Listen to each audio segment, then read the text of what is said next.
एक छोटे से गांव का नाम था रामपुर। यह गांव अपनी पुरानी दीवारों और गुमनाम गलियों के लिए मशहूर था। गांव वाले कहते थे कि रात के समय गांव में अजीब अजीब आवाजें सुनाई देती हैं और कहानियां हैं कि किसी ने रात को रामपुर में भूत देखा है।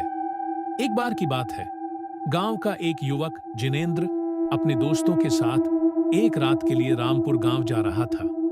उनके दोस्तों ने भी उन्हें गांव के भूतों के बारे में बताया था, लेकिन जिनेंद्र ने उन्हें हंसते हुए कहा, यार, ये सब तो लोगों की बनाई हुई कहानियां हैं। अगर हम डरने लगेंगे तो हमारी जीवन जीने का कोई मजा नहीं रहेगा। गांव पहुंचकर जिनेंद्र और उसके दोस्त ने गांव के बड़े बड़े घरों के आसपास घूमना शुरू किया।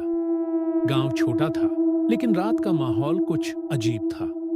चांदनी रात की चांदनी अलग ही भूतिया माहौल बना रही थी। देर रात हो गई थी और गांव में शांति छाई हुई थी।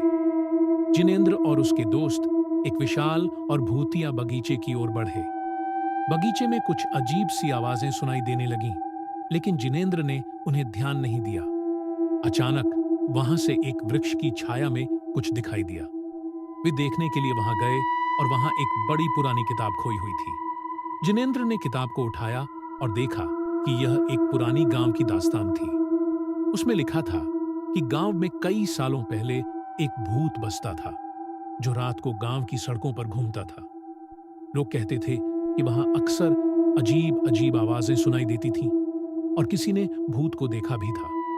जिनेंद्र ने यह सुनकर भी विश्वास नहीं किया और अपने दोस्तों को भी हंसते हुए कहा, ये सब लोगों की फैंटेसी है। हमें किसी भी भूत से डरने की जरूरत नहीं है।